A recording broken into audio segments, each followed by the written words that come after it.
आज असफंदियार वली साहब ने कहा है कि इमरान खान साहब अगर कबायली अवाम से किए गए वादे पूरे करें तभी फाटा और गिरदो नवा के इलाकों में अमन आ सकता है। इसका मतलब है कि वादों की पासदारी नहीं हुई, तभी अली वजीर और मोहसिन दावड़ को वो सब कुछ करने का मौका मिला जो वहां खरकमर में हुआ।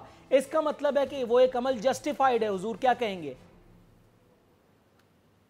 पहली तो बात यह है कि एक है प्रोडक्शन ऑर्डर।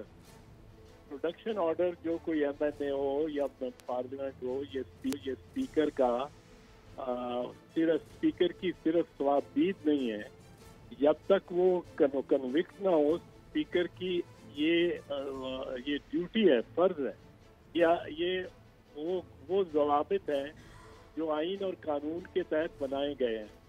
उस आइन के तहत जिसकी पासदारी का फरीजा आर्टिकल 5 के तहत हर पाकिस्तानी को है, चाहे वो किसी शोबे से ताल्लुक रखता हो।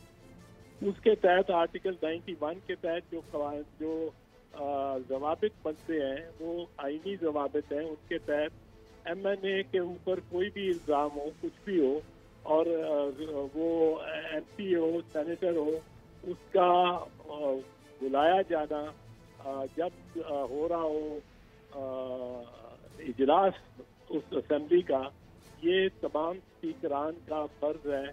और ये कोई दावर की या अली वजीर की कोई उनके साथ कोई ख़ास अलहदा उनके साथ उनके हक में कोई ये इम्तियाजी सलूक नहीं होगा अगर उनको बुलाया गया। सब्सक्राइब करें और बेल दबाएं ताकि कोई खबर रह न जाए।